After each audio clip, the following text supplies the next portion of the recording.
mesa redonda que toca el tema religión en universitarios.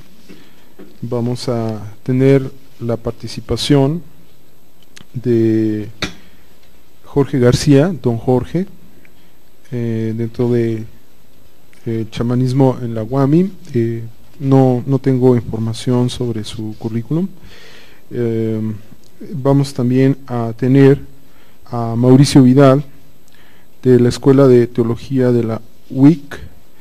Él es licenciado en Filosofía, licenciado en Teología de la Universidad La Salle, profesor de Filosofía Preparatoria La Salle, Etimologías en el Colegio Latinoamericano, profesor de Secularización y Secularismo, Cultura y Religión, Procesos de Evangelización en la Escuela Teológica Universidad Intercontinental, profesor en el Instituto Mexicano de Panatología. También vamos a tener a Adán Quintanar Vargas, estudiante de la carrera de Administración, coordinador de Visión Universitaria, miembro de la Asociación Política Nacional APN, Encuentro Social, asociado miembro del Museo Maná de las Sagradas Escrituras.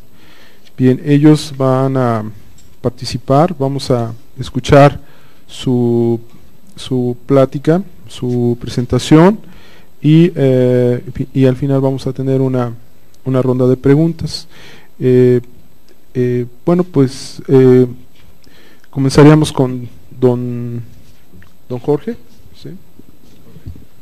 Don Jorge, tiene la palabra, don Jorge. Buenas tardes a todos.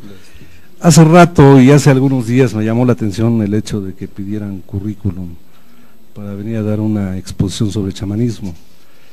Pues yo no podría decirles que he hecho brujería o que he desaparecido a alguien o que he afectado a alguien con los hechizos y todo eso. Yo creo que eso es un poco de mito, ¿no? Eso de chamanismo viene de Siberia, de una de las lenguas nativas, y pues los antropólogos lo han adoptado como parte de las actividades que tienen cierto sector de México desde hace, por qué no decirlo, miles de años. Para efecto que les voy a comentar, pues eso de chamán lo vamos a poner como brujo, y lo que hacen estos señores pues vamos a decir que es brujería, aunque realmente no existe tal brujería ni tal brujo, simplemente es un término que atrae a la cultura occidental, y bueno, pues como tal aquí la tenemos, ¿no? Esa atracción.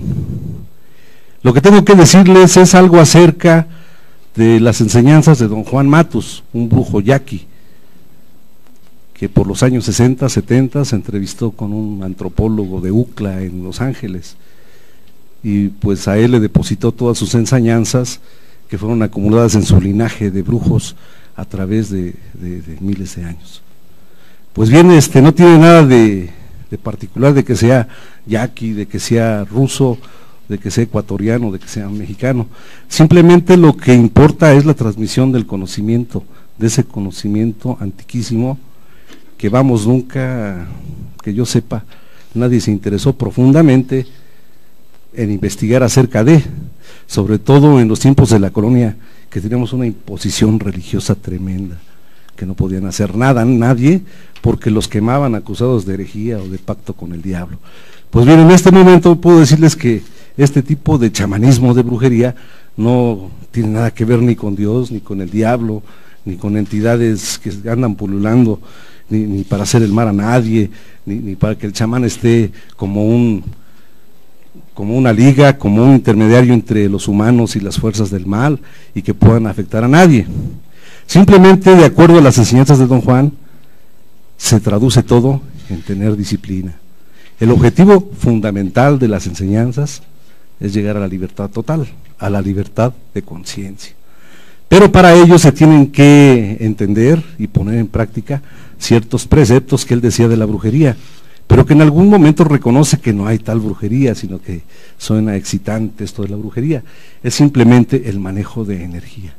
Vamos, estamos hablando del manejo de energía que manejaban los antiguos toltecas, y quiero dar a entender y quiero decir que los toltecas no lo miraba don Juan Matus ni Carlos Castaneda como una cultura que nosotros conocemos.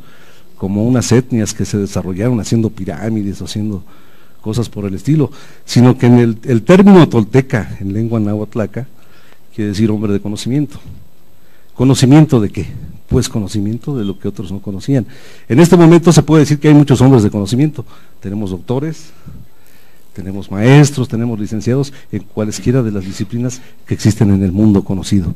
Bueno, pues en ese momento, pues yo creo que no tenía la misma cosmovisión ese tipo de gente, de poner al alcance un grado académico de la gente que se desarrollaba en alguna de las actividades de aquel entonces. Yo creo que no era tan necesario o no abarcaba mucha población como para decir soy licenciado en danza o licenciado en los oráculos o soy licenciado o doctor pues en afectar a la gente de alguna forma para que transforme su forma de vida. Pues únicamente había ese tipo de especialidades, o danzaban, o bailaban, o adivinaban, o se mostraban simplemente escépticos a todo lo que ocurría. El desarrollo de los chamanes, de los linajes del mundo antiguo, más o menos se pierde, decía don Juan, en el tiempo de los toltecas.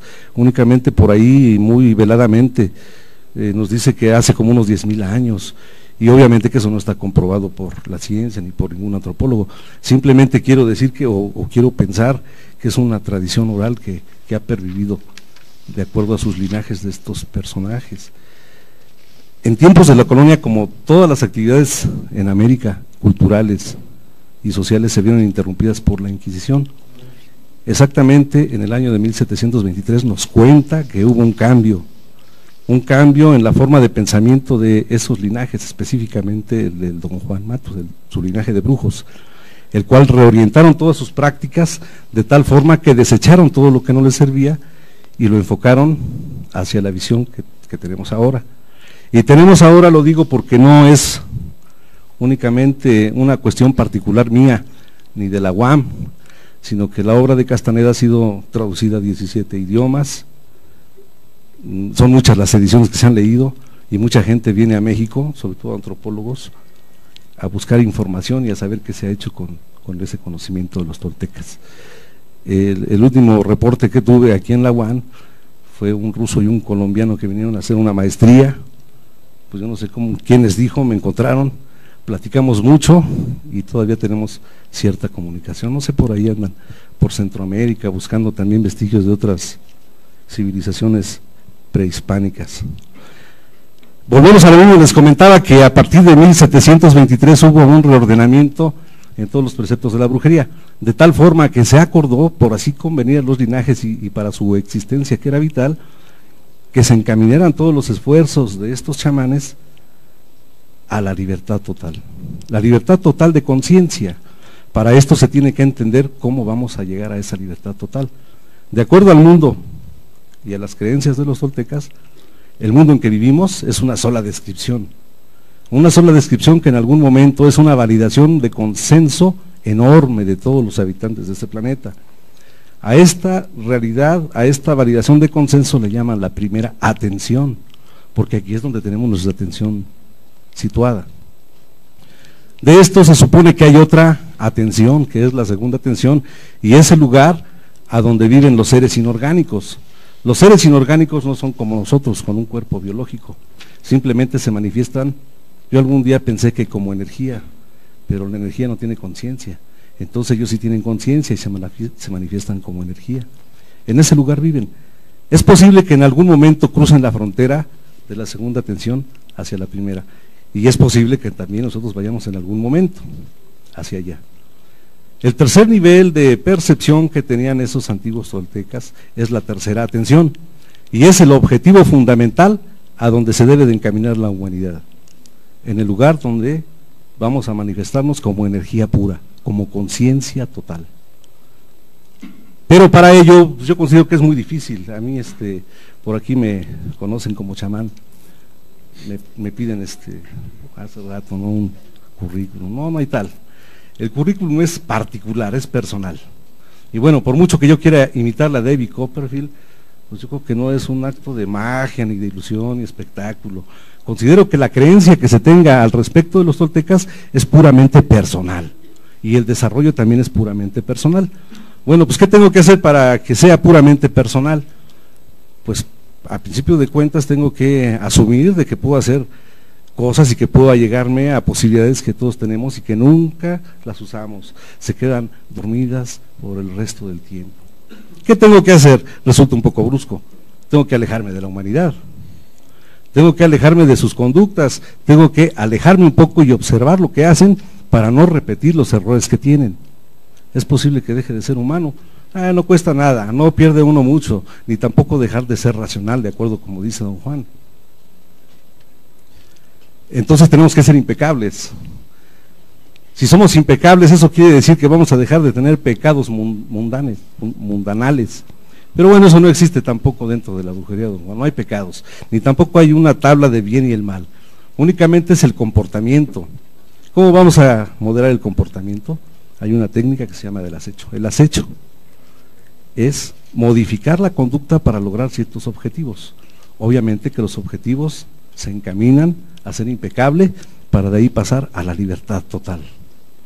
Aquí me marcan que son 2 minutos, yo creo que ya concluye. Esto no se lleva 20 minutos ni 30. Es toda una doctrina establecida que se lleva bastante tiempo. Me he reunido con algunos, desde hace como unos 5 años, alumnos de la UAM. Por los horarios y el trimestre y todo no se ha podido concretar nada, pero creo que por ahí andan latentes algunos grupos que aún así sin conocerlos van y me buscan, platicamos. Ando mal en mi escuela, ¿qué necesito hacer? Pues tienes que orientar tu energía, tienes que un poco callar tu diálogo interno, tienes que sacar de tu mente y tu conciencia lo que no te sirve, y ese espacio úsalo para estudiar. Ese sería el currículum, y eso sería a grandes rasgos lo que tendría que decirles de lo que se pretende ser el chamanismo en la UAM.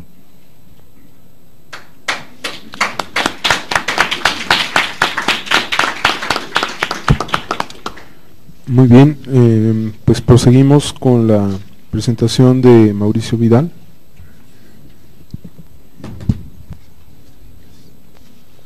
Bueno, antes que nada me gustaría iniciar diciendo que en la actualidad estamos siendo testigos de un despertar espiritual en el sentido religioso.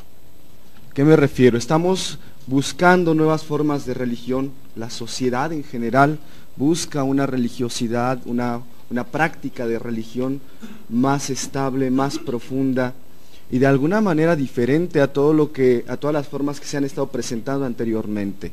Esto es muy importante porque hemos padecido una crisis y yo creo que, sin decirlo en más, los cristianos somos quienes más lo estamos viviendo de manera más cercana a aquellos de denominación católica, que somos la denominación de más tradición, por la historia, por tantos factores culturales a los cuales no voy a entrar en este momento, pero que pues sí, en efecto estamos nosotros descubriendo y que nos está dando durísimo en todos los sentidos, sobre todo con los jóvenes y de manera especial entre los universitarios, gente que bueno, tiene cierto bagaje cultural y que no por tener ese bagaje cultural deja de tener una necesidad que le vamos a denominar aquí espiritual.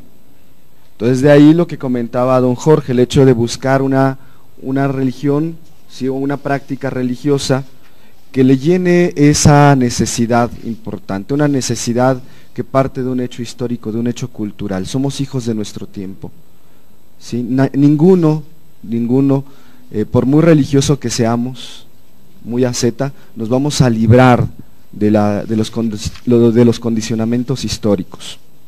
Hemos vivido la experiencia dura, la experiencia cruda de lo que es la modernidad, ¿sí? Donde las ciencias positivas nos han dado respuesta de casi todo lo observable, lo experimentable. Echaron abajo en gran medida a todas las experiencias religiosas del momento que bueno, habían estado aunadas también a cuestiones y procesos históricos, de manera muy lamentable en algunos sentidos, ¿sí? Y que bueno, hizo que se diera un rompimiento fuerte entre el mundo de lo sagrado y el mundo de lo profano. Este rompimiento se manifiesta ahora, ¿sí? En una resistencia, yo diría, sistemática, ¿sí? sistemática, casi inmediata y automática de parte del joven hacia todo lo que tenga que ver con cristianismo. Y de manera fundamental, el cristianismo en cualquiera de sus maneras institucionales. Más concretamente en el catolicismo. ¿Sí? Cuando hablamos de cristianismo es una charla en cierto modo difícil por la experiencia precedente, ¿sí? Que en la mayor parte de los casos es una experiencia no muy positiva, desgraciadamente, ¿sí? Y aquí entro al hecho de una pregunta importante, que bueno, es lo que nos reúne aquí, es el hecho de hablar de la tolerancia religiosa, ¿sí? Cualquiera, y de hecho por allí algunos conocidos judíos que tengo han dicho, es que en la Iglesia Católica está latente de manera efectiva y clara la intolerancia. No necesitamos mucho para reflexionar al respecto, no necesitamos mucho. ¿De dónde diría yo que parte esta intolerancia? No solo de parte de las altas cúpulas o de los grandes dirigentes. Yo creo que también parte efectivamente de la gente del pueblo, es decir, de los practicantes, efectivamente del catolicismo, de una fuerte inseguridad, una falta de identidad profunda de su ser cristiano. Es decir, de un desconocimiento profundo, ¿sí?, ante el hecho de lo que significa el Evangelio, ante el hecho de lo que significa el mensaje de Jesús, y por lo tanto la vivencia de una religión como un modo de vida, no únicamente como un sistema de creencias articuladas, no únicamente como un sistema de ritos determinados por la tradición, o por una obediencia ciega e irracional a cuanto la jerarquía pretenda imponer, porque bueno, intolerancia hay hasta entre nosotros mismos los cristianos, ¿sí? O sea, vaya, no vamos lejos, la intolerancia que manejamos de nosotros mismos, ¿sí?, para con nosotros mismos, primero como iglesia, es decir, la intolerancia religiosa que se da de parte de los altos jerarcas con respecto a sus menores, ¿sí?, y a veces hasta con comunidades religiosas completas, ¿sí?, una comunidad religiosa que no entra dentro del esquema, sí hay maneras muy eficaces de control, muy eficaces, les llamamos nosotros visitas canónicas. Por otro lado, la intolerancia entre nosotros mismos como adeptos a una misma religión. De entrada, el uso del término secta para denominar a otras iglesias cristianas, ¿sí? Son la secta.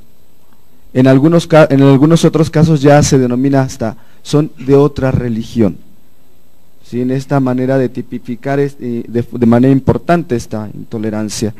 Y aún más, vamos más allá de la intolerancia religiosa en los campos de la moral.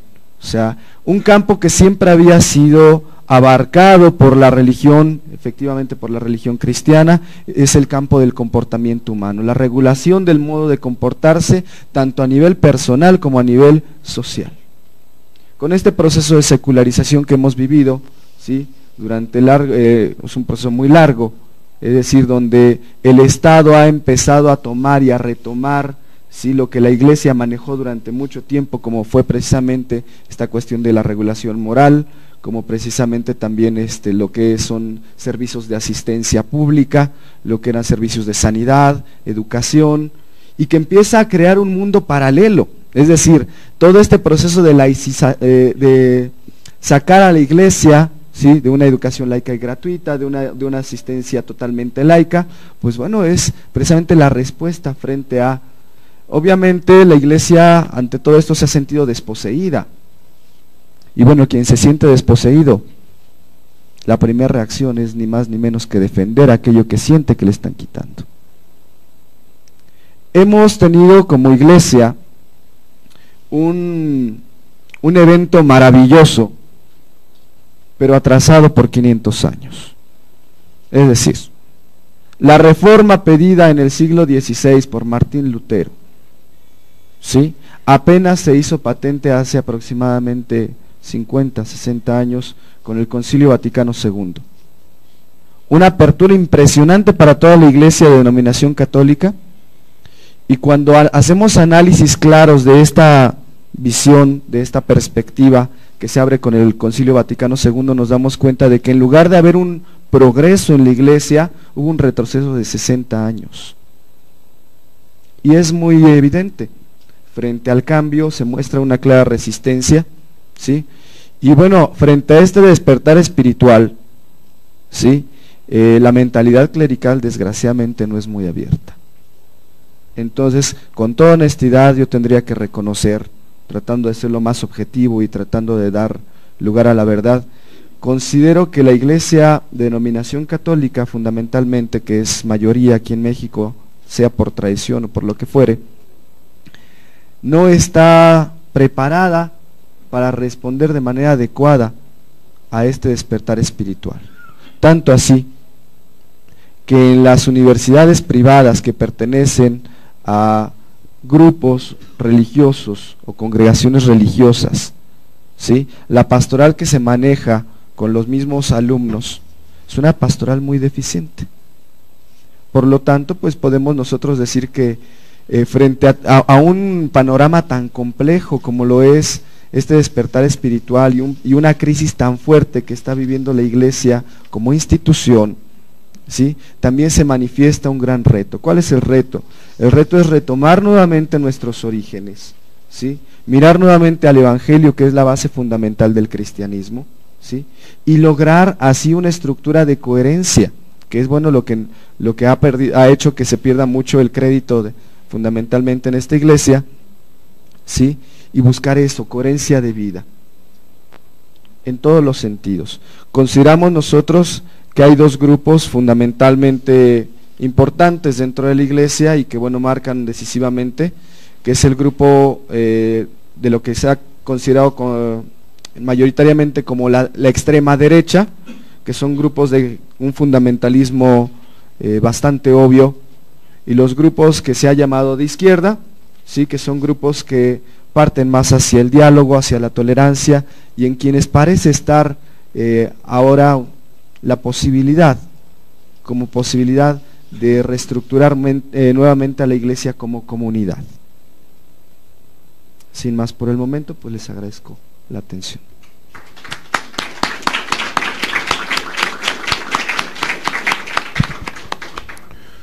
Muy bien, pues muchas gracias y continuamos con la presentación de Adán Quintanar. Gracias. Muy bien, pues antes que nada buenas tardes a todos y estoy muy contento de participar en un evento de esta magnitud. Estoy también contento de participar en la mesa con Jorge García, con Mauricio Vidal, con Sergio Páez, y yo creo que no somos los únicos que estamos aquí en la mesa redonda. También hay alguien que se llama Jesús, él está en la mesa redonda, él es un panelista. Definitivamente el hecho de hablar de religión siempre es algo muy espinoso, algo muy polémico, pero es algo muy adecuado aún dentro de estos lugares, dentro de estas universidades. Es muy bueno que como universitario, como persona madura, aprendamos a manejarlos, a hablarlos, a platicarlos y no eludirlos, tanto así como la política, ¿verdad? Hay un cliché por ahí que dice, ¿verdad?, que si quieres conservar la amistad, pues no me hables de política, no me hables de religión, y creo que es algo que tenemos que empezar a aterrizar, a cambiar y a dialogar. Muy bien, primeramente quisiera decirles que yo soy cristiano, esta fe, si quieren llamarlo religión, si lo queremos llamar así, la aprendí de pequeño, la aprendí también a través de la educación que me dieron mis padres, pero no solamente me quedé ahí, sino investigué, en este caso releí, o sea, no me conformé nada más con el hecho de decir yo soy cristiano por cuna, sino entenderlo, razonarlo y sobre todo vivirlo. Realmente la plática que preparé va a abordar 3 puntos importantes que se le conocen como las 3 virtudes teologales, que están en 1 Corintios 13, que dicen, y ahora permanecen la fe, la esperanza y el amor, estos 3, pero el mayor de ellos es el amor. Esto es algo muy importante para cualquier relación, para cualquier diálogo, siempre debe de estar basado sobre el amor, sobre todo. Siempre se tiene, o a veces se tiene la impresión de querer convertir al otro a como uno es, y creo que no va el caso por ahí. Más bien respetarnos, y de esa manera seremos respetados, ¿verdad? Cuando hablo de un cristianismo, me estoy refiriendo de un cristianismo no dogmático. Estoy hablando de un cristianismo investigado, repito, releído, no de un cristianismo dogmático, un cristianismo que se basa en una fe, en este caso fe en griego significa pistis, en hebreo no existe una palabra para poder describir lo que es fe en sí, pero emet, que quiere decir verdad, podríamos usarlo también como un equivalente. Cuando hablamos de fe, debemos de entender que esta debe de ser una experiencia, no solamente un conocimiento, como el término griego nos lo alude. También nos habla de algo razonado, debe de ser algo razonado, pero también algo interpretarlo, o sea, interpretar a un Jesús, no desfigurarlo, no pararse en fundamentalismos que a veces crean más problemas, sino abrirse al diálogo tal como Jesús se prestó, ¿verdad?, cuando estuvo aquí en la tierra, y yo creo que está muy atento a lo que cada uno de mis compañeros y un servidor estamos comentando. Cuando hablamos también de fe, y en segundo lugar de esperanza, podríamos decir que esa esperanza se vive día con día. Es un Jesús que se reinterpreta, es un Jesús que al experimentarlo te permite también tener una estabilidad, te permite tener paz y te permite, vuelvo a repetir, una experiencia. A raíz de que en nuestra historia se han manejado muchas ideas, muchas ideologías, también se han manejado utopías. Estas utopías a veces duran durante 3 a 5 años, hay algunas que ya llevan más tiempo. Podríamos citar en la época de los 70s, de los 60s, cuando los jóvenes pues buscaban una forma de protesta, es decir, el hipismo, en contra de lo establecido. Ahora en nuestros días pues es poco lo que se sabe al respecto, ¿no? Esa utopía en cierta manera ha quedado atrás, o hay también algunas posturas, puede haber algunas posturas de decir, pues yo soy antihipista, ¿no? O sea, van variando, van cambiando las utopías.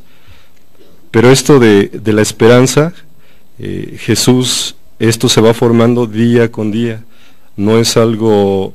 Es algo que Dios invita al joven universitario y al joven en general a ir construyendo el reino de Dios día con día. Cuando hablamos del amor, es un amor que no debe de ser solamente ideal, sino es un amor que debe de reflejarse en los demás. La Escritura dice que ¿cómo puedes amar a Dios si no amas al que está a tu lado, ¿verdad?, a tu próximo? Dice a tu prójimo, que quiere decir próximo.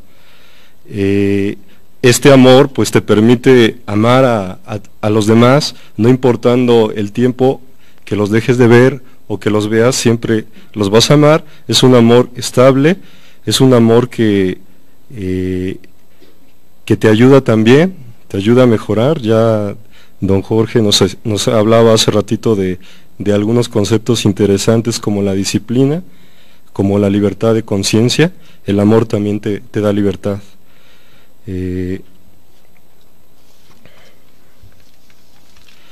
Quisiera decir también algo importante, que Jesús no nos viene a dividir, sino Él viene a unir.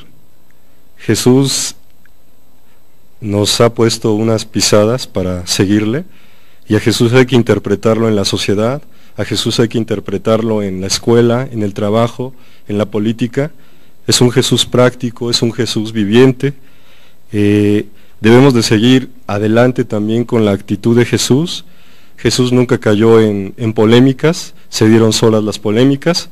Él no fue dogmático, siempre vinculó al que venía a él, no importando la clase, no importando la historia, no importando, él siempre creía en las personas y sigue creyendo en las personas. Jesús veía y ve a la gente como compañero, como amigo, y bajo un contexto de perdón. Conozco también que, nos lo comentó Mauricio Vidal, nos hablaba del fundamentalismo que hay, no solamente dentro del catolicismo, dentro del protestantismo también hay a veces un fundamentalismo muy grave, pero también hay una apertura, hay una oportunidad para el diálogo, para aprender, y creo que por ahí debemos de seguir avanzando en un cristianismo no meramente simplemente ideal, sino un cristianismo de más desafíos, un cristianismo que te invita a tener una plenitud de vida, que te invita a reconstruir el reino de Dios. Ese es un cristianismo que nos puede ayudar a cambiar muchas cosas de nosotros y también de nuestra sociedad. Cuando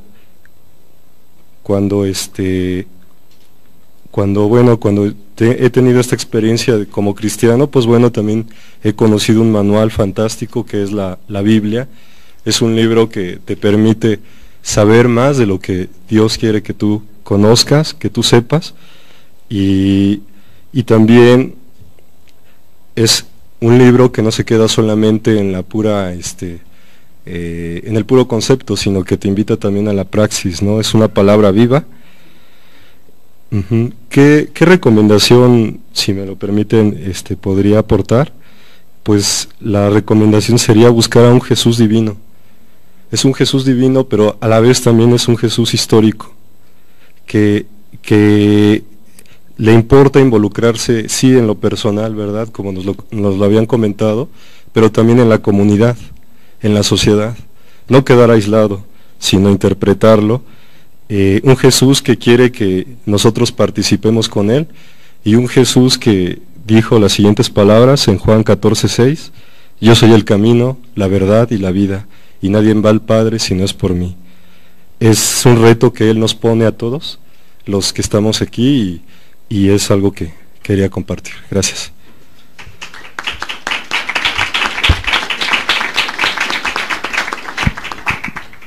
Muy bien. Bueno, pues procedemos a la ronda de preguntas.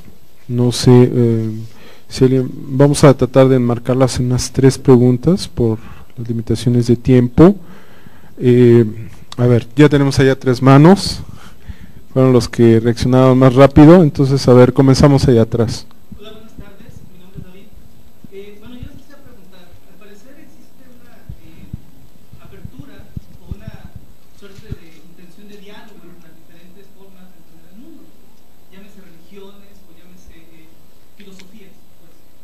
Pero a veces me da la impresión que hacia adentro, bueno, evidentemente la espiritualidad es algo exclusivamente humano, o sea, los animales no la generan, igual que el arte, igual que la ciencia. En ese sentido parece que hay una posición a veces antagónica entre elementos exclusivamente humanos.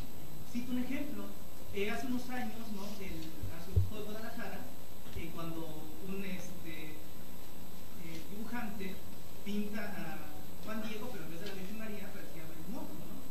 Evidentemente, visto desde ese punto de vista, al parecer, digamos, no existe tolerancia entre actos exclusivamente humanos, ¿no?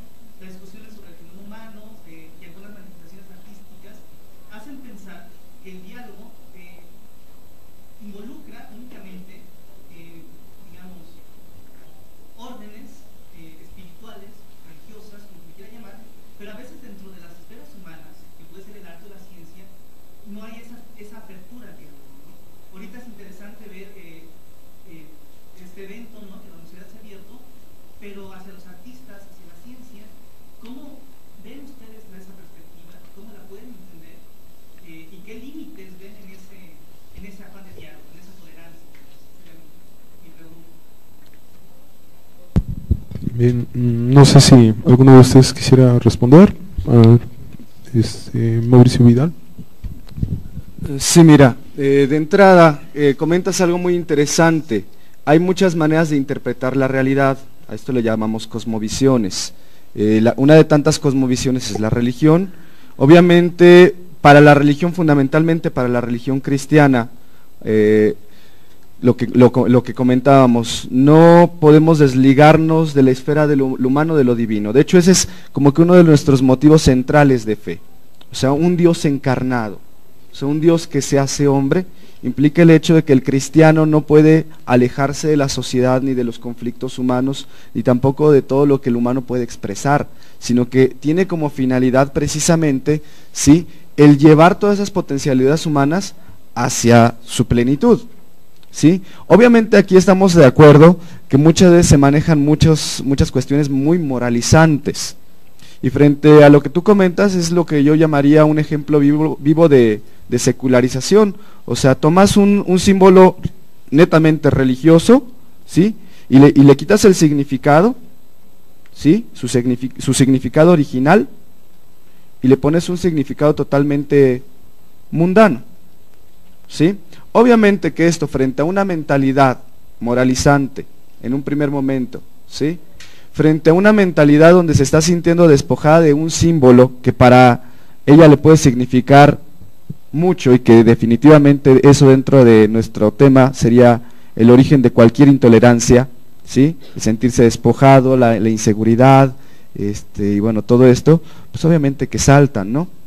Pero sin embargo también te puedo decir que la religión ha sido una de las primeras mecenas de todo el arte, ¿sí? Y eso lo comprobamos históricamente.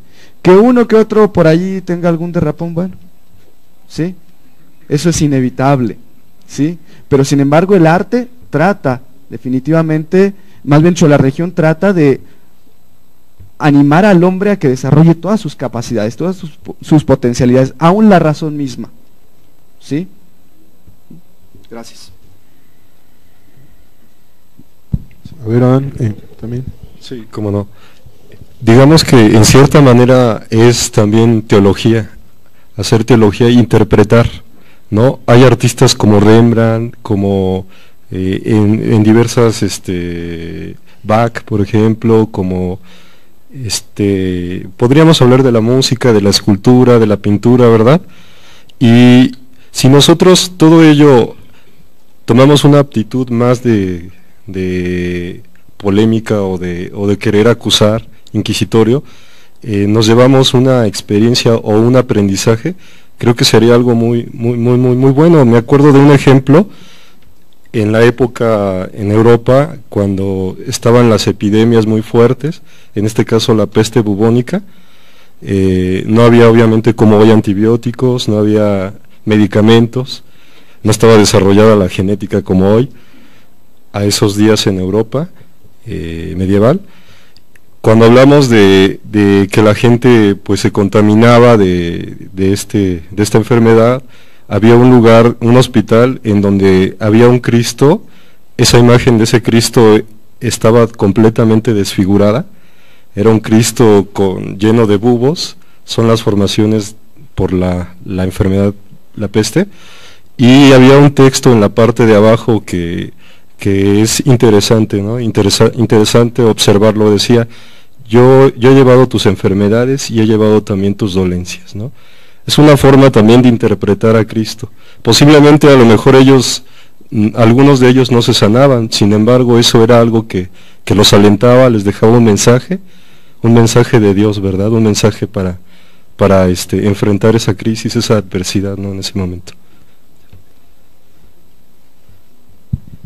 Muy bien, procedemos entonces con la siguiente pregunta.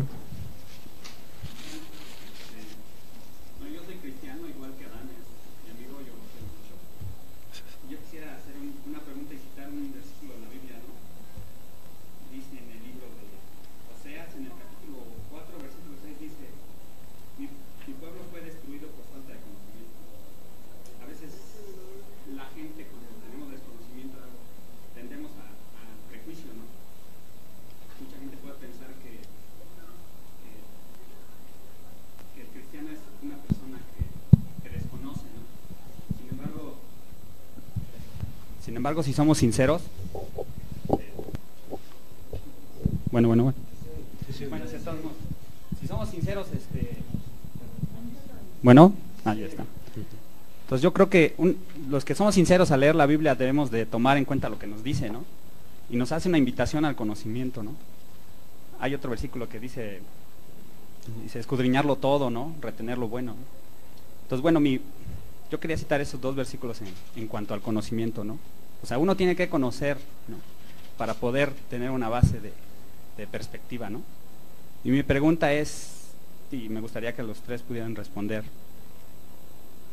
¿cuál es el motivo de por qué creer en lo que se cree, ¿no? O sea, todos creemos en algo, y me gustaría preguntarles, ¿por qué creen en lo que creen, no?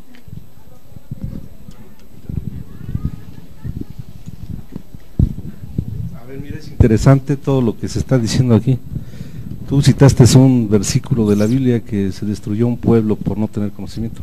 Yo creo que no es propio de los pueblos hebreos. Yo creo que en algún momento en todas las culturas ha ocurrido lo mismo. En el México antiguo también ocurrió. Por falta de conocimiento de sus habitantes, cayó Tenochtitlan, porque pensaban que era Quetzalcóatl que venía a redimirlos.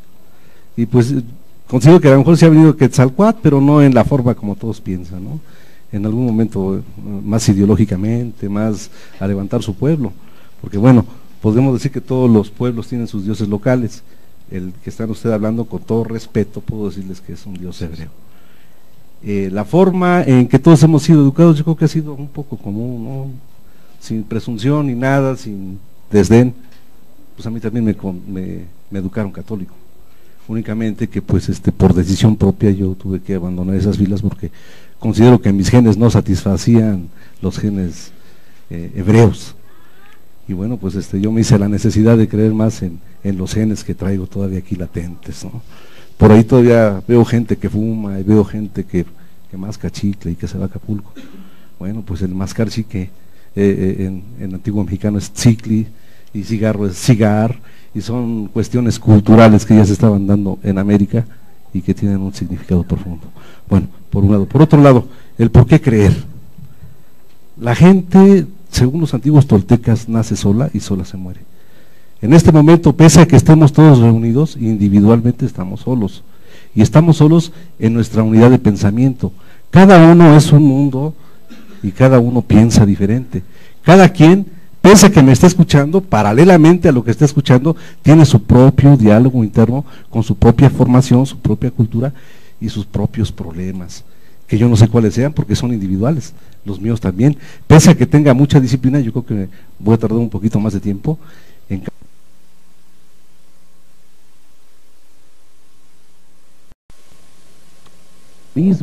a lo mejor es una ventaja, no tener racionalismo, porque nos enredamos con unos diálogos internos tremendísimos que estamos acabando con nuestra existencia, y esos diálogos abarcan todo, abarcan lo que yo les estoy comentando del chamanismo, abarcan las religiones, la cultura, el arte, todo. Es un caos nuestra mente que no hemos podido arreglar, nunca la hemos podido arreglar. Considero que en el momento que podamos ir arreglando nuestras ideas y poder sacar las que no nos sirven, pues en ese momento yo creo que posiblemente seamos felices, que yo no sé qué sea eso, realmente. Yo siento que no contestó la pregunta. A ver, dígame. ¿En qué cree? ¿Por qué cree? Más bien, ¿por qué cree? Bueno, una parte sí. Pues yo lo dije que desafortunadamente, afortunadamente no creo en Dios.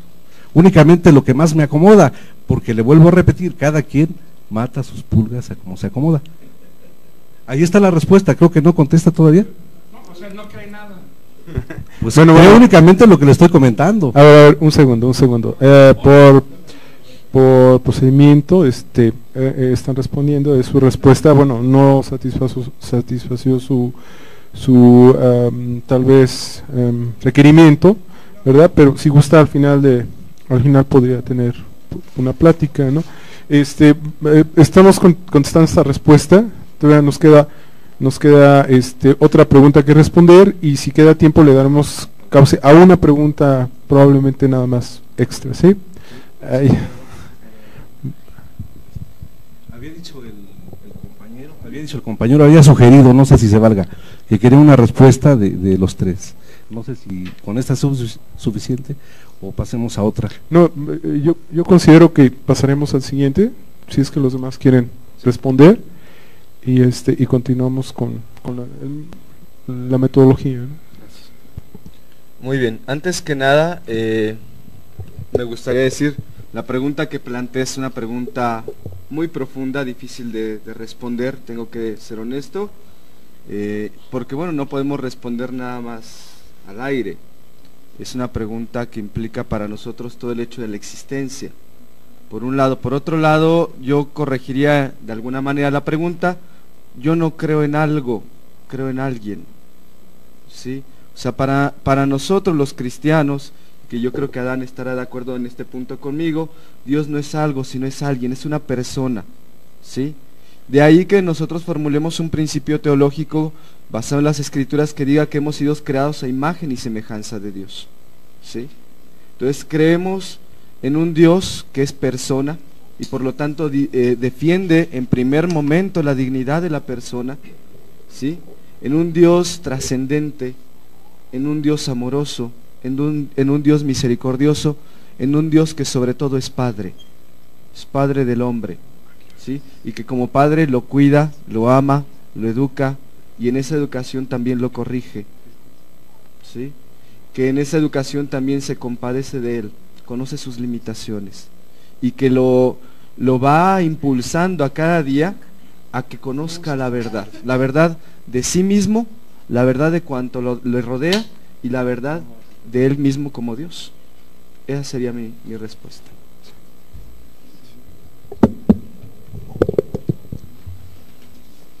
Muy bien, ¿por qué creo en lo que creo? Pues porque Jesús ha transformado mi vida, Jesús me permite vivir de una manera libre, de una manera feliz.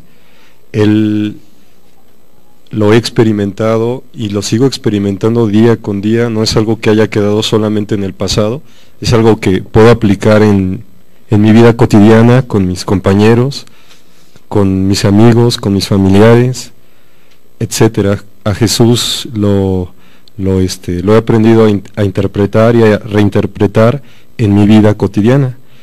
Jesús ofrece una plenitud de vida y Jesús me invita día con día, suena un poco repetitivo, a reconstruir ese reino de Dios.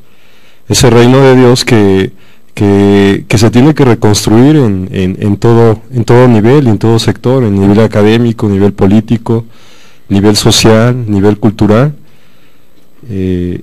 Jesús es el único que ha dicho lo que ya mencioné hace ratito, que Él es el camino, la verdad y la vida. Cuando hablamos de Jesús, luego lo vincularíamos hacia religión, pero yo quisiera citar a un autor, se llama Paul Tillich. Él nos habla que en su libro, se llama Nuevo Ser, que Jesús trasciende a algo más allá de la religión, a algo más mental, ¿no? Es algo real. Dice que de modo que aquel que está en Cristo, aludiendo a la Biblia, nueva criatura es y las cosas viejas quedaron atrás y todas son hechas nuevas.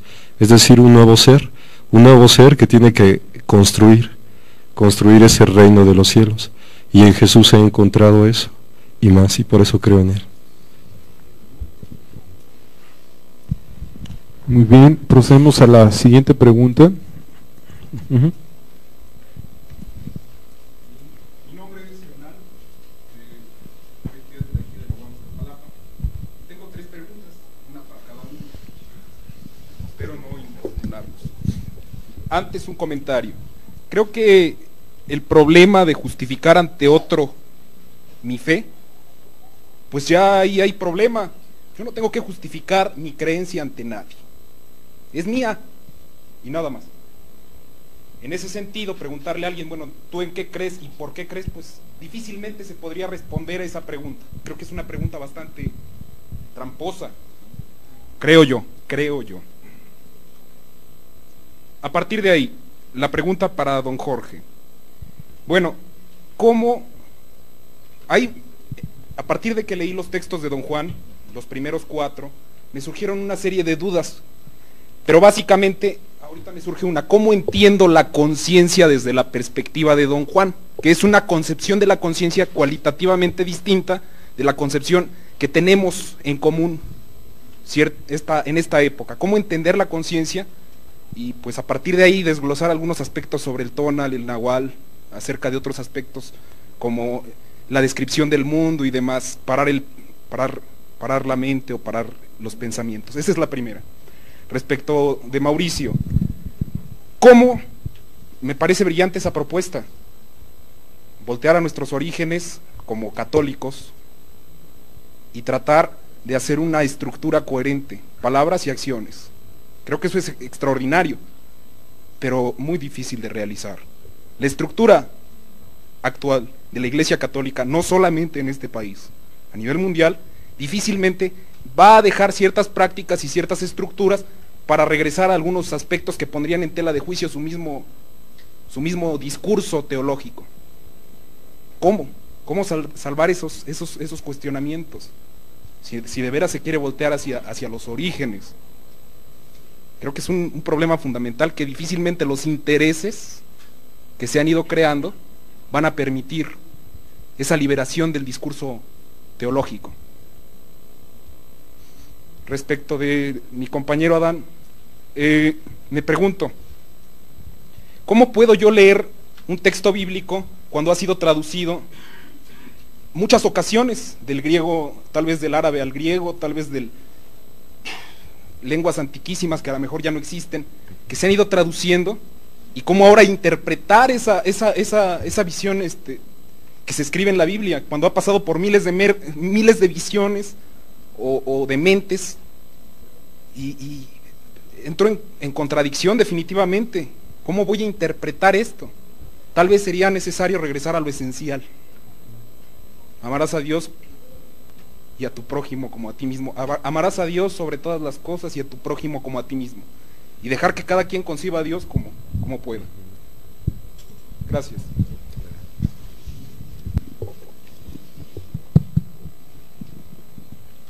Bueno, vamos a iniciar aquí de este lado, tratándote de contestar. Considero que esto que te voy a explicar no es para todos.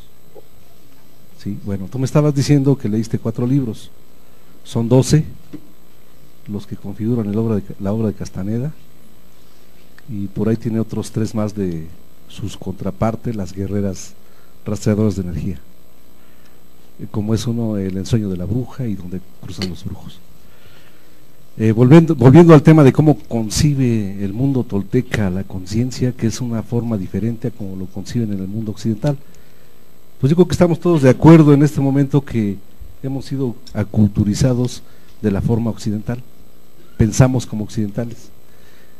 Hace rato yo le contesté al Señor de que no tenía ningún Dios, porque pues en algún momento siempre me he rehusado a la cultura occidental, aunque sigo perteneciendo a ella, la forma como visto, cómo trabajo, cómo actúo, cómo me comunico, porque inclusive el español es occidental también, todos somos occidentales.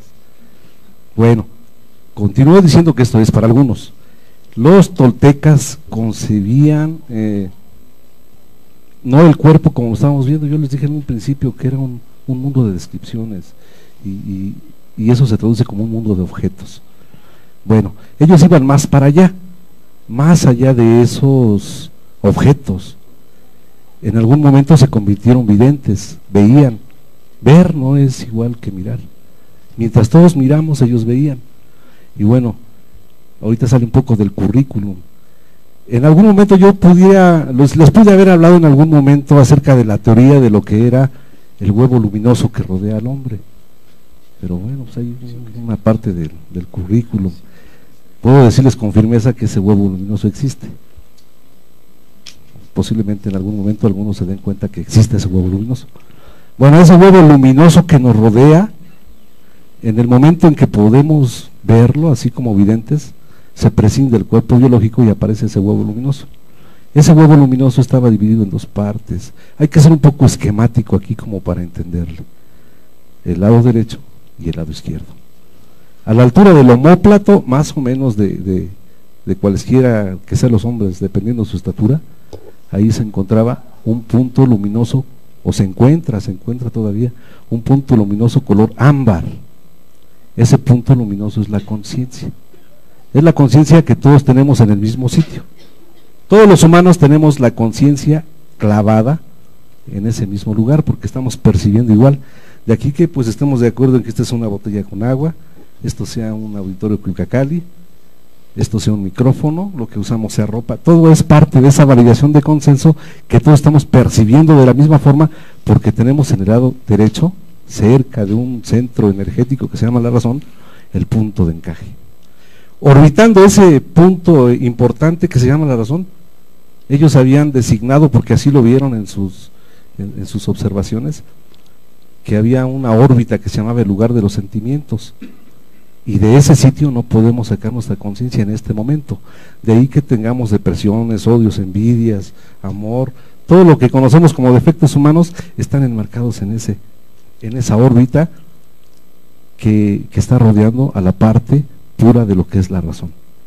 Es posible que muchos humanos hayan situado su conciencia en ese punto de la razón. Bueno, pues se dice que surgen los genios. Ellos tienen un comportamiento diferente, siguen percibiendo igual como nosotros, pero tienen un comportamiento diferente. ¿Por qué? Porque no perciben igual. Esos genios se aíslan de la sociedad, no son tan sociales, no son tan dados a la plática. Y bueno, lo hemos visto, si analizamos históricamente a los genios que han surgido en la humanidad, vemos que más o menos tienen ese patrón de conducta. Eso es por el lado derecho. En algún momento, de acuerdo con algunas técnicas que tenían los toltecas, podían mover o desplazar ese punto de conciencia al lado izquierdo, el lado siniestro, decían ellos. En ese lado izquierdo, igualmente a la altura de los omóplatos, se encuentra el punto energético que se llama el conocimiento silencioso. Al llegar la conciencia a ese punto de conocimiento silencioso, pues no se necesitan de procesos de enseñanza, aprendizaje, ni de ir a alguna universidad a obtener grados. Simplemente se sabe y ya. ¿Cuáles son los mecanismos? Pues es un misterio, yo no sé cuáles sean. Orbitando otra vez ese centro del conocimiento silencioso, se encuentra el lugar donde no existen los sentimientos. Y créanme, algún momento posiblemente han llegado por accidente o algún día, si se deciden, van a llegar. En ese lugar donde no se encuentran los sentimientos, el hombre como nosotros los conocemos, se manifiesta frío, calculador, silencioso y eficiente, sobre todo eficiente. Pero bueno, en el momento que nos desplazamos para allá, como una añoranza nos regresamos otra vez hasta nuestro punto de partida, que es nuestro punto racional. Pues porque no es porque estemos acostumbrados, sino que desde que nacemos no tenemos una definición a dónde situar nuestro punto. Creo que van a estar de acuerdo todos que en el momento que nacemos en un mundo de adultos, y los adultos se encargan de modificar la conducta, moldearla y situar ese punto de conciencia en el lugar donde todos conciben y de todos perciben de la misma forma. De otra forma, pues le dicen que la gente está loca y la meten a un hospital de salud, ¿no? Hasta que no le ponen su punto de encaje para que si yo veo este vaso también tú tienes que verlo, entonces ya estás normal. Bueno, entonces esos pequeños que nacen y que son situados así como yo y como todos ustedes en ese punto de encaje, nos estamos entrenando para así mismo también enseñar a los nuevos niños que nacen a situarlos en ese punto de encaje. Bueno, este es un punto de vista de los toltecas. Otro que yo por ahí he investigado es de que caigo en la cuenta que el ser humano en la Tierra tiene como unos 2 millones de años y ha de tener como unos 50,000 de ser Homo sapiens. El ser Homo sapiens es ser racional, es pensar. ¿Qué pasó antes? ¿Eran racionales o tenían su punto de encaje en el conocimiento silencioso? Porque si fue así, la humanidad y su conciencia ha pasado más tiempo en el conocimiento silencioso que en el punto racional. Y posiblemente en algunos haya una añoranza de volver otra vez a esos orígenes de conciencia y percibir de otra forma. Posiblemente muchos digan, es que si no soy racional, no soy animal. Pues esa es una mentira, porque los animales están bien definidos.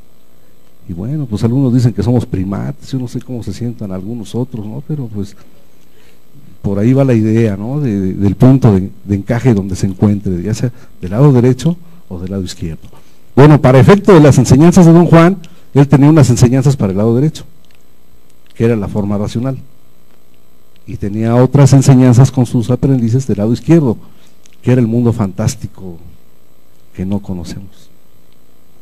Creo que contesta lo que me estabas preguntando. Okay. Muy bien, las posibilidades para la Iglesia Católica como institución. En realidad no solo se trata de una cuestión de discusión a nivel argumentativo o a nivel teórico dogmático. O sea, nuestros dogmas están muy bien fundamentados. Hablo aquí desde el sentido racional. O sea, como sistema tenemos un sistema de conocimientos maravilloso. O sea, nos lo hemos pasado haciendo teología durante 20 siglos. ¿Sí? Y bueno, obviamente no entraré a discusión de que eso nos ha traído muchas guerras, nos ha traído sangre. O sea, el credo que los cristianos católicos y algunos de otras denominaciones rezamos cada domingo, lo hemos construido a base de sangre y golpes. Digo, trato de ser objetivo, ¿no? Entonces, desde esta perspectiva, pues sí es decir, bueno, no se trata tanto ya de la cuestión dogmática, con toda la honestidad. Se trata más bien del hecho de que recordemos lo que tú le preguntabas precisamente a Adán. O sea, mirar nuevamente a las Escrituras, mirar nuevamente a este Jesús que nos muestra el Evangelio. Y la respuesta que tú diste al inicio en alguna de tus aportaciones fue maravillosa. La ley del amor. Es eso fundamentalmente. O sea, los intereses creados a nivel político son muy grandes, eso es cierto. Pero como iglesia, no únicamente como iglesia estructural, no únicamente como iglesia a nivel de cúpula, sino como comunidades, porque realmente nos reconocemos como comunidades, ¿sí? Está habiendo también este despertar espiritual. Y la esperanza de la iglesia como comunidad se encuentra en los laicos, en nosotros los laicos, no en los clérigos. Tanto así que hemos luchado muchísimo para que este despertar se dé de manera consciente, real. Digo, no pongo más ejemplos de que tenemos el campo abierto. Tú recordarás el hecho que se suscitó en el pueblo de Santa Clara con el obispo de Catepec. No sé si lo recuerdes. O sea, ante el hecho de que el obispo cambió un párroco, ¿sí? Un párroco que respetaba en mucho el sentido tradicional de la gente, ¿no? Entonces, pues, llega uno nuevo, con una mentalidad totalmente teologizante y muy cuadrada, y quiere quitar las tradiciones. Tenían un Cristo móvil, ¿sí?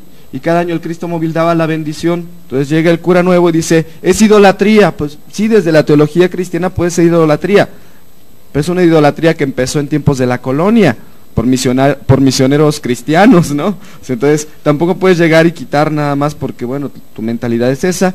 El pueblo se levanta, se enoja muchísimo, va el obispo tratando de no conciliar al pueblo, tratando de decir, aquí se va a hacer esto. La gente se enoja muchísimo, cierran la puerta del templo, el obispo los acusa prácticamente de secuestro, ¿sí?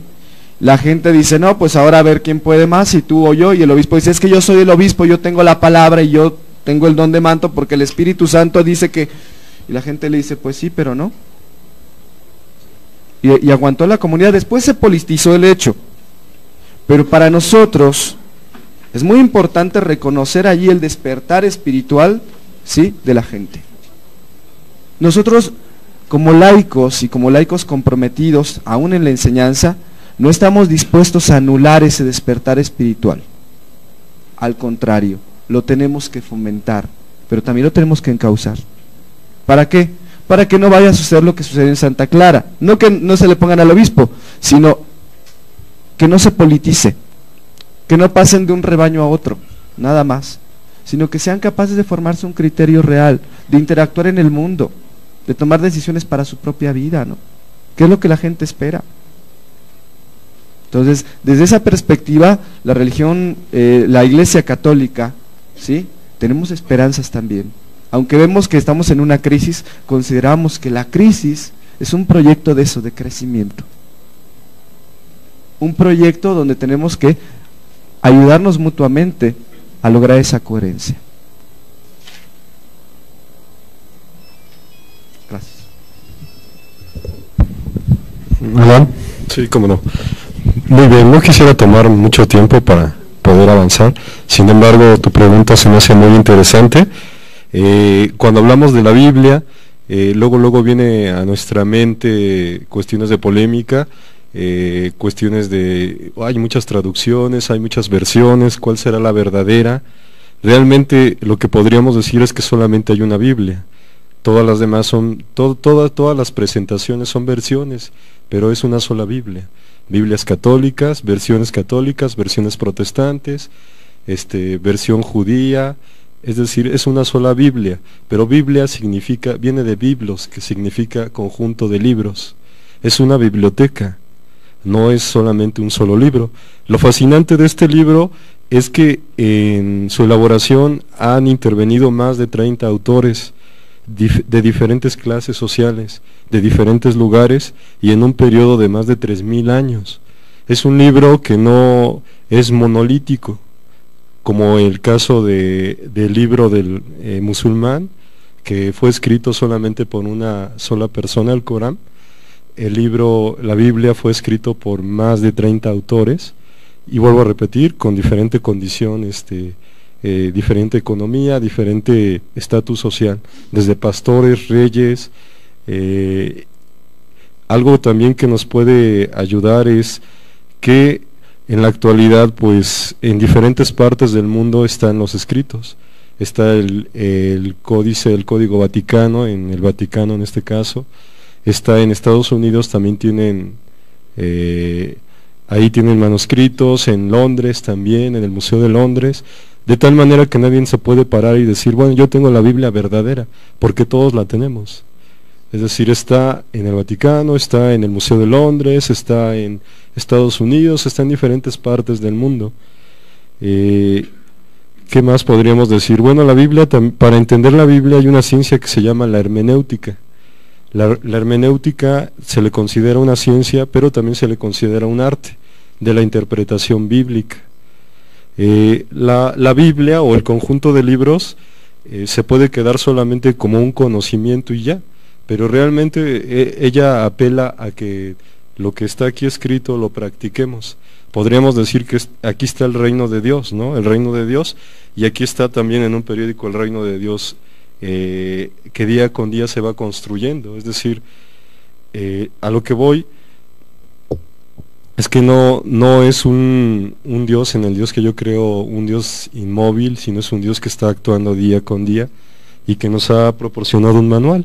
Sin embargo, pues la Biblia también está abierta al diálogo, está abierta también a que profundicemos, a que estudiemos, a que escarbemos, y no solamente ser una persona de un solo libro. La Biblia te apela también a que tú te involucres, que tú conozcas de más elementos.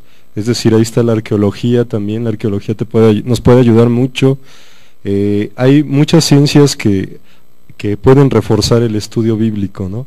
Hace rato una pregunta, una persona nos decía, en la Biblia está algo que dice, examinadlo todo, retened lo que te sirve y lo que no, deséchalo, ¿no? La Biblia no está peleada con que uno lea otro tipo de literatura, sino que al contrario, se complementa, ¿no? Y el mensaje de la Biblia tú lo has resumido, ¿verdad? Cuando dijiste, amarás a Dios por sobre todas las cosas y a tu prójimo como a ti mismo. Jesús lo dijo, ahí se resumen el Nevijín, ¿verdad? De los profetas, se resume la Torah, la ley. Y si hacemos esto, yo creo que nuestra sociedad puede cambiar, ¿verdad? Y podemos aportar mucho cada uno de nosotros, alimentándonos, formándonos un criterio, creciendo, ¿no? Eso es algo muy, muy, muy práctico, ¿no? Sí. Tomándome el atrevimiento de completar un poquito, de alguna manera completar, porque bueno, podemos decir mucho al respecto del exégesis. Yo creo que es uno de los trabajos más bellos a nivel religioso en la cultura judeocristiana. ¿Por qué? Una versión muy conocida, la versión de Jerusalén, la utilizamos tanto judíos como cristianos de las diferentes denominaciones, ¿sí? Y es una versión interdisciplinaria. Es decir, en ella participan arqueólogos, ¿sí? Participan filólogos de diferentes nacionalidades y credos.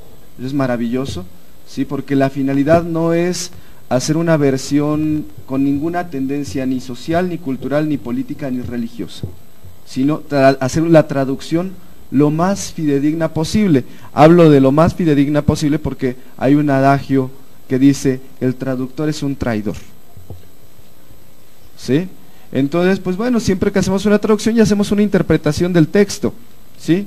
Entonces, cuando nos dedicamos a un estudio bíblico ya más en forma, por lo menos debemos de utilizar 5 versiones diferentes, ¿sí? Y las versiones las tenemos que estar renovando por lo menos cada 7 años. Debido a los constantes avances en la filología, en los hallazgos arqueológicos, ¿sí? Porque aquí no solo entra la cuestión filológica, también entra la arqueología. Ustedes habrán escuchado que en los años 70 se descubrieron los escritos del Mar Muerto, o los rollos del Qumran, como se conocieron, y bueno, obviamente esto puso a temblar a mucha gente. Se descubrió que había un 4.º rollo de Isaías, y bueno, asuntos muy interesantes. Todo esto esta ciencia bíblica va evolucionando también, ¿no? Entonces esto implica el hecho de que también tengamos que ser más interdisciplinarios y también más interconfesionales. Entonces realmente es una maravilla, dentro de todo esto es una maravilla. A ver, Sí, y bueno, aprovechando la oportunidad que se nos da, también te invito y los invito a cada uno de ustedes a una exposición que tenemos en el Metro Coyoacán. Se llama Museo Maná de las Sagradas Escrituras, en donde poseemos alrededor de 800 diferentes versiones de la Biblia y en diferentes presentaciones. Tenemos la Biblia de Jerusalén, la Nácar Colunga, tenemos la Reina Valera, tenemos la Biblia del Oso, tenemos la Biblia en microfilm, en computadora, tenemos la Biblia en braille. Esta exposición va a estar hasta el 29 de este mes. Es un museo itinerante y por cierto esta exposición también ha estado aquí en la UAM de Iztapalapa. Es fascinante el estudio de la Biblia.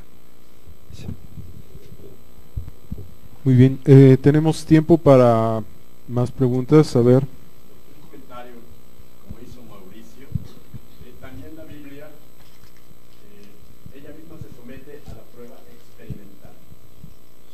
Gracias. Es decir, en la misma Biblia nos dice que la probemos. Y esto es realmente, independientemente de que haya diferentes traducciones, personalmente podemos probar los textos bíblicos, lo que la Biblia enseña. Entonces, esto satisface, esto forma convicciones. El Señor Jesucristo dijo, por ejemplo, si no le creen a mis palabras, crean a los hechos, a los resultados, a las obras. A lo mejor te puede ayudar. Y yo tengo un comentario, me refería a lo que dijo don Jorge. Somos libres de aceptar lo que escribe don Juan Matus o el señor Castaneda o los toltecas, pero sí todos los conceptos en general, quizás un 90% que don Jorge está vertiendo son diametralmente opuestos a lo que enseña la Biblia. Solamente quiero dejar sentado eso, ¿verdad? Claro, todos somos libres de creer o de aceptar lo que nosotros decidamos, pero sí, y sin ningún afán de entrar en polémica, ¿verdad? Pero sí los conceptos son diametralmente opuestos a los conceptos de la Biblia, ¿verdad? Ese era mi comentario, solamente, y bueno, felicitar a Mauricio, felicitar a Adam también, desde luego a todo el panel, felicitarles por su conocimiento. Yo tendría una pregunta nada más para ti, Mauricio, a lo mejor es muy personal, pero a mí me preocupa algo. En diversos organismos como las Naciones Unidas y algunos otros, nos han catalogado a los mexicanos como con un índice muy bajo de moral, una sociedad falta de valores. Esto es muy preocupante. Los gobiernos actuales, a raíz del cambio, reconocen que el problema mayor de México es la corrupción. ¿Hasta qué punto podemos hacer responsable a la Iglesia Católica, por el hecho de ser mayoritaria, de la condición moral de nuestro país? No es un ataque, es una reflexión. Si esta institución, ¿hasta qué punto ha fallado? ¿Por qué somos así los mexicanos? Gracias. Bueno, de entrada, pues sí, no hay este problema, no lo considero un ataque. De hecho, creo que trato de ser bastante objetivo en mis aportaciones. Eso es parte de mi propia experiencia, tengo que decirlo. Yo he vivido muy de cerca todo el ambiente clerical, así como que junto con pegado, por dar alguna frase coloquial. Mira, obviamente la Iglesia Católica es grandemente responsable de la falta de, no, yo creo que no tanto de moral, sino falta de conciencia de la libertad. No existe una moral real si no existe una práctica de la libertad. Vivimos de entrada en un mundo donde el pensamiento se maneja a través del autoritarismo, en una estructura que también se ha manejado muy autoritaria. Entonces, obviamente, la anulación de la libertad es parte de este proceso histórico que inició desde la conquista. Más atrás, bueno, no lo podría decir, pero por lo menos sí desde la conquista. No voy más allá diciendo con todo este pleito teológico entre que si los de piel morena teníamos alma o no, porque estábamos más cercanos a los negros que a los blancos, y que finalmente se dice, bueno, sí tienen alma, pero no se preocupen, tienen un alma de niños, entonces no son capaces de decidir. Entonces creamos la encomienda, mira, tú que eres blanco y que si tú sí tienes un alma completa, pues tú vas a decidir por ellos. Entonces, más o menos yo creo que la cuestión es una cuestión histórica, cultural, ¿sí? En la actualidad, pues también, si yo te dijera que, bueno, dentro de la mentalidad clerical tampoco se fomenta mucho la libertad personal, pues yo creo que mucho menos se va a fomentar en masa, ¿no?, a la población. Ahora, dando en contexto de que, pues es muy triste decirlo, los clérigos muchas veces no tienen la formación académica necesaria para acceder a ayudar a la gente para que fomente su libertad, ¿no? O sea, es más fácil decirle a la gente lo que debe hacer o lo que no debe hacer en torno a un patrón ya establecido, que empezar a tener criterio, ¿no? O sea, es peligroso fomentar la libertad. Pero yo quiero ser muy práctico, Mauricio. El problema de los mexicanos no es falta de libertad, precisamente. Al menos a nivel práctico. La falta de valores o la existencia real de la corrupción. Mira, yo creo que en realidad valores sí hay en el mexicano.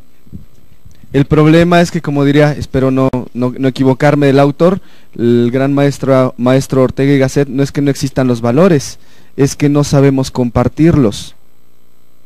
El mexicano tenemos muchos valores. El problema es que no los compartimos a nivel social, ¿sí? Como seres religiosos tenemos muchos valores, como personas. Si no existieran los valores en el mexicano, no seríamos el pueblo que somos. ¿Qué podría...? Uno de los panelistas dijo algo muy grave, que somos una sociedad que no sabe resolver problemas. Eso fue muy grave. Claro, y yo podría estar de acuerdo con él, pero más no eso querría decir que no tenemos valores. Valores sí los tenemos, ¿sí? Ahora, que no los fomentamos, exacto, que no somos la sociedad ideal, pues sí, no lo somos. Que tenemos muchas cosas en contra para poder desarrollar los valores que ya poseemos, también es cierto, ¿sí? No existen los medios necesarios para desarrollarlos.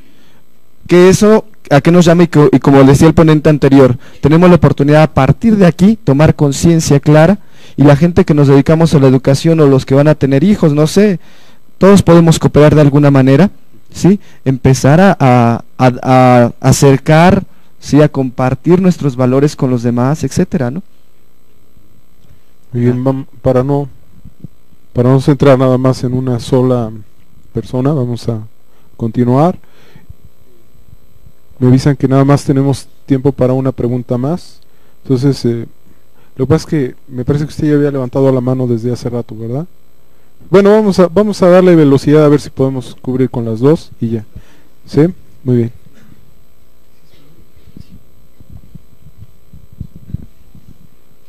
Gracias.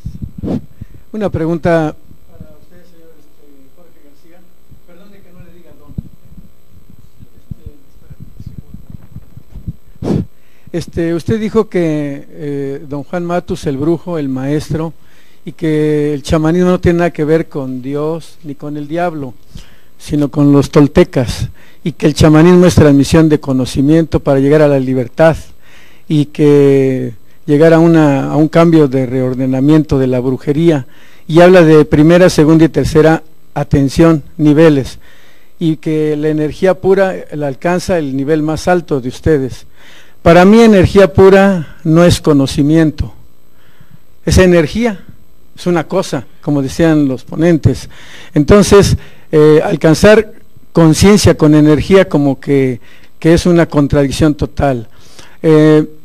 Para mí, que ustedes van a alcanzar una conciencia total, más que conciencia se nos ha hablado con los ponentes de entendimiento, porque creemos en un Dios personal. Y cuando usted dice que cada quien se rasca con sus propias pulgas, me parece un término, ¿cómo? Cada quien mata sus, ¿qué? Mata sus problemas, ¿o cómo dijo? Sí, perdone que ese término no me lo haya aprendido de memoria, ¿no? Pero al hablar de sus propias pulgas, creo que en este panel estamos hablando con entendimiento, estamos hablando con mucha seriedad, y cuando hablamos de eso, estamos hablando de, si usted habla de comportamiento, modificar la conducta, para mí no es chamanismo, es sencillamente ética, es una cosa moral, cuando mi comportamiento modifica la conducta. Como que revolvemos términos muy sencillos con términos muy elevados, como usted aparenta decir que no tiene currículum. Si yo digo que no tengo currículum es porque no lo tengo. No es que sea, no que sea orgulloso ni soberbio, pero la Biblia dice muy claramente, honra al que honra merece y respeto al que respeto merece. Entonces, Sergio Páez como moderador, él puede decir yo soy doctor y es lícito. Adán puede decir que él es el sociólogo y es muy lícito. Si usted dice que no es nada, bueno, pues muy lícito.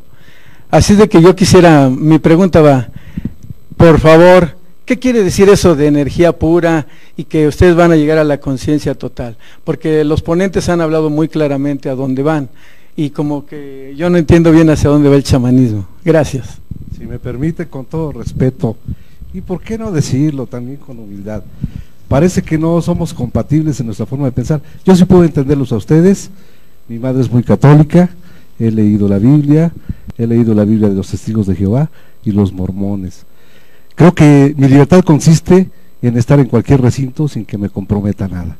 Yo les entiendo perfectamente lo que ustedes me dicen, sin embargo ustedes no me entienden totalmente lo que les digo, y yo dije esa advertencia, esto es para algunos. Bueno, en el momento que digo energía, ¿qué es lo que lo mueve a usted? ¿Qué es lo que lo mueve? ¿Qué es lo que mueve su cuerpo? ¿Qué mueve su cuerpo? ¿No es energía? Bueno, pues esa es energía, el espíritu es energía. Bueno, posiblemente no me di a entender yo, pero bueno, en el momento que nosotros decimos que vamos a alcanzar la libertad total de conciencia, es que ese punto de encaje, es que ese punto luminoso que llevamos conciencia va a abarcar todo el huevo luminoso, vamos a hacer conciencia total, y de esa forma vamos a prescindir la forma de ser humano y pasar a otro nivel de percepción, que se llama la tercera atención. Bueno, por otro lugar que estoy hablando coloquialismos, yo creo que le entendieron todos porque se rieron. Y el momento de no estar diciendo mi currículum, bueno, pues yo creo que como un precepto básico de lo que es la brujería, no debo de caer yo en mi importancia personal. Porque bueno, vale decir que me estoy preparando para ser un guerrero, pero no es porque le venga a hacer la guerra a nadie. Ser guerrero implica estar en guerra conmigo mismo, con mi importancia personal, que a fin de cuentas me estorba, y parte de mi importancia personal, cómo erradicarla, es no estar haciendo presunción de nada. Mucha gente aquí me conoce, mucha gente me ha tratado, y pues yo no tengo por qué estar haciendo ostentación de nada, únicamente la gente se manifiesta como es, y si la aceptan bien, y si no, bueno, pues yo me acepto como soy, únicamente, y con todo respeto, pues yo les entiendo y respeto lo que ustedes digan, pero bueno, entiéndanme ustedes también, llega en algún momento que yo prescindo de dioses importados, para seguir la tradición de mis genes, de mis antiguos congéneres mexicanos. Eso es todo, ¿sí? Espero que vamos a continuar, nada más aquí un pequeño comentario. Digo, esta pequeña, pues yo sí sentí confrontación, nos muestra lo difícil precisamente de convivir con diferentes enfoques, ¿sí? lo estamos viviendo en este momento. Y bueno, nada más por procedimiento ahorita es importante dejar un poquito de lado aspectos personales, de creencias personales, porque precisamente se trata un poquito de convivir y observar diferentes formas de pensar para que esto precisamente nos pueda llevar a una mejor posición ante la tolerancia, ¿no?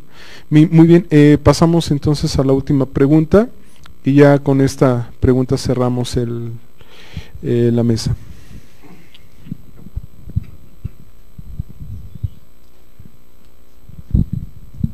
Bueno,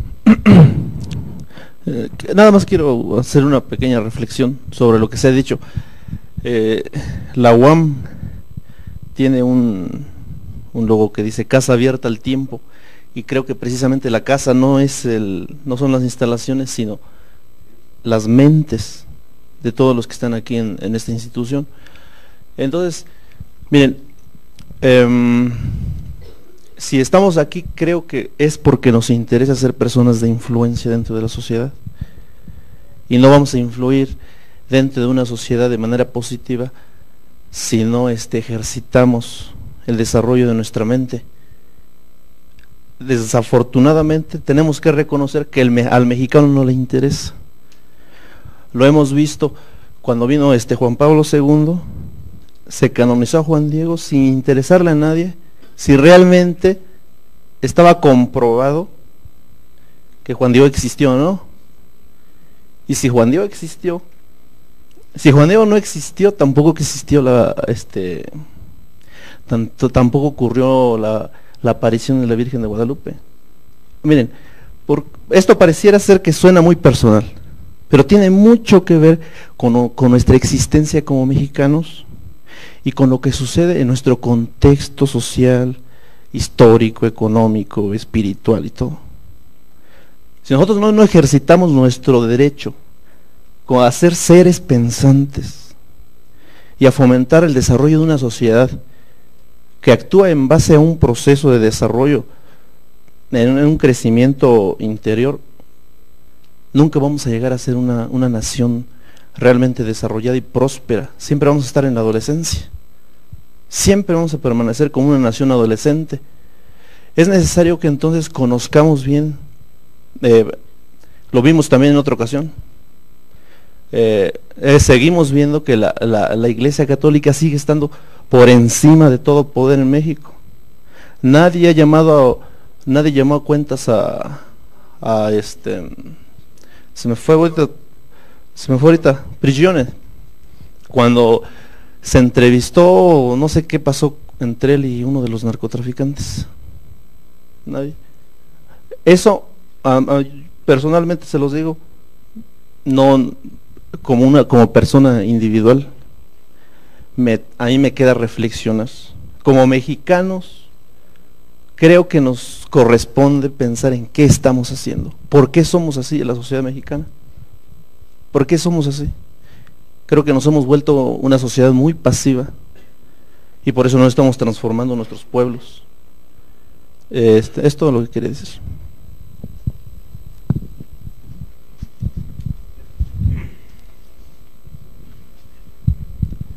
Bueno, pues una disculpa a las personas que ya no pudimos atender sus preguntas. Ya tenemos... bueno. Bueno, sí.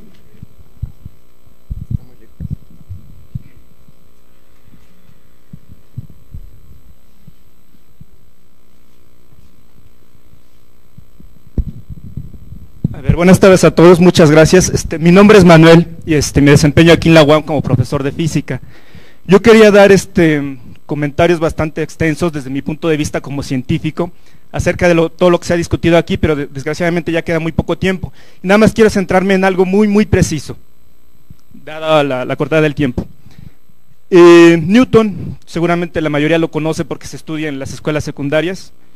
Newton estableció 3 leyes que gobiernan el movimiento en este mundo. Él, al final de su vida, estableció un principio que no se menciona como una ley de Newton, pero es muy válido. Él dijo simplemente: lo que sabemos es una gota, lo que ignoramos es el océano. El problema de intolerancia se presenta cuando tratamos de imponer nuestra gota al resto del océano. Yo creo que jamás debemos hacer eso. Y tener presente que somos una minúscula parte de la creación. Y no podemos, por ningún motivo, imponerle a alguien nuestra forma de ver la vida. Gracias.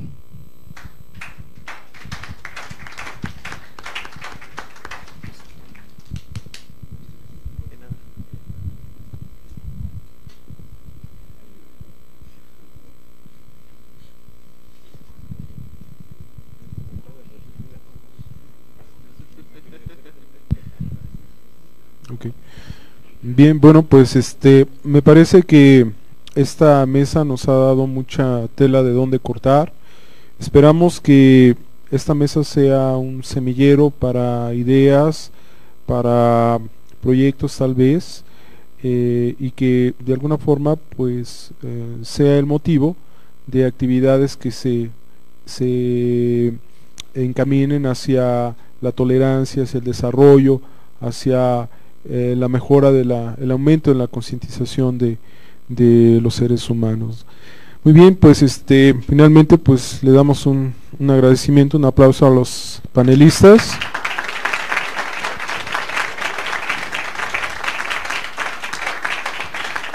Y pues también a nosotros que participamos, y con esto cerramos esta mesa redonda. Muchas gracias.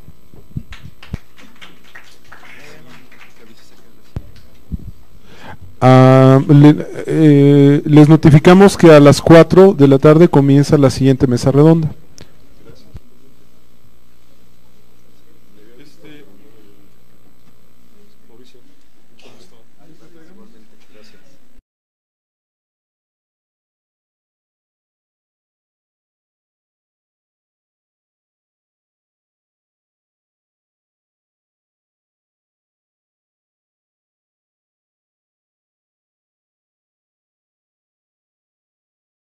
Licenciado en Filosofía, licenciado en Teología de la Universidad La Salle, profesor de Filosofía Preparatoria La Salle, Etimologías en el Colegio Latinoamericano, profesor de Secularización y Secularismo, Cultura y Religión, Procesos de Evangelización en la Escuela Teológica Universidad Intercontinental, profesor en el Instituto Mexicano de Panatología.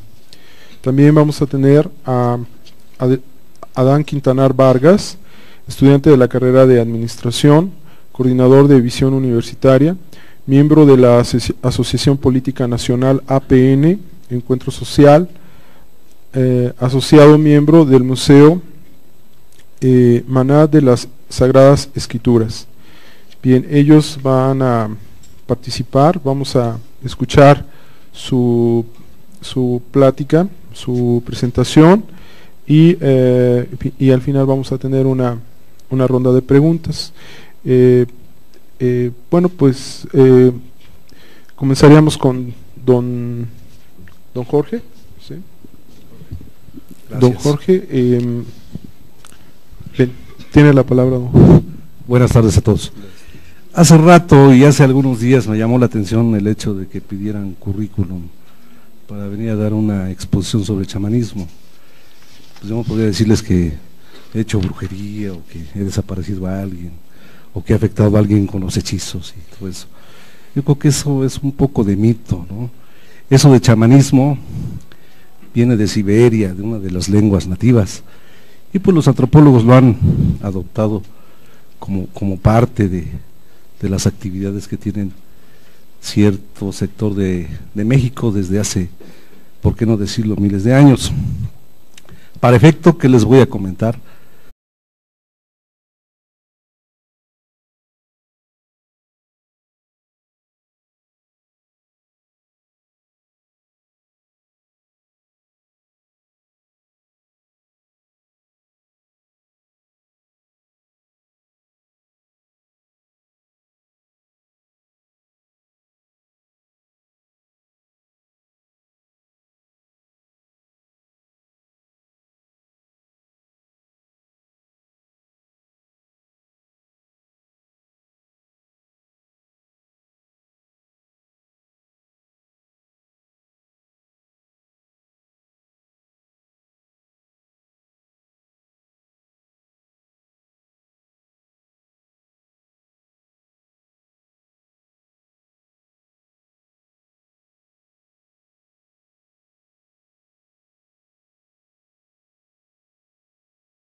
mesa redonda que toca el tema religión en universitarios. Vamos a tener la participación de Jorge García, don Jorge, dentro de chamanismo en la UAMI. No tengo información sobre su currículum. Vamos también a tener a Mauricio Vidal, de la Escuela de Teología de la UIC. Él es... En América, culturales y sociales se vieron interrumpidas por la Inquisición.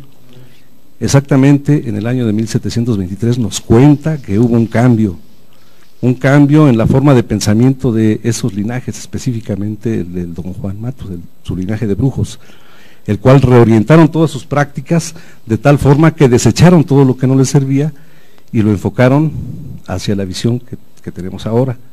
Y tenemos ahora, lo digo porque no es únicamente una cuestión particular mía, ni de la UAM, sino que la obra de Castaneda ha sido traducida a 17 idiomas, son muchas las ediciones que se han leído, y mucha gente viene a México, sobre todo antropólogos, a buscar información y a saber qué se ha hecho con ese conocimiento de los toltecas.